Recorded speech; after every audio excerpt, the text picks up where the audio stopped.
আমরা এই দুনিয়ায় এসেছিলাম খালি হাতে এবং এই দুনিয়া থেকে চলেও যাব খালি হাতে। তবে দুনিয়া থেকে যাওয়ার সময় আমাদের সঙ্গে বেশ কিছু জিনিস যাবে। যেমন আমরা দুনিয়ায় যে আমল করেছিলাম সে আমলগুলো আমাদের সঙ্গে যাবে। যদি আমরা সৎ আমল করে থাকি সেই সৎ আমল আমাদের কবরে যাবে। যদি আমরা বদ আমল করে থাকি সেই বদ আমল আমাদের কবরে যাবে। এবং মৃত্যুর পরে আপনি যদি সৎ আমল করে থাকেন তার বিনিময় আপনাকে দেওয়া হবে।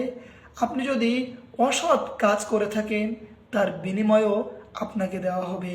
এজন্য দুনিয়ার এই জীবনে আমরা অসৎ কাজ থেকে বেঁচে থাকার সর্বোচ্চ চেষ্টা করব। আমরা অধিক পরিমাণে নেকির কাজ করার চেষ্টা করব, যদিও সে নেকির কাজটি একদমই ছোট হয়। আমরা কোনো ছোট নেকির কাজকেই অবমূল্যায়ন করব না, আবার কখনোই কোনো ছোট গুনাহের কাজকেও অবমূল্যায়ন করব না। কারণ ছোট্ট ছোট্ট গুনাহ থেকেই একসময় অনেক বড় গুনাহ হয়ে যায় এবং ছোট্ট ছোট্ট নেকির কাছ থেকেই একসময় নেকির পাল্লা অনেক বড় হয়ে যায়। এজন্য আমরা দুনিয়ার এই সংক্ষিপ্ত জীবনে অধিক পরিমাণে নেকির কাজ করার চেষ্টা করব।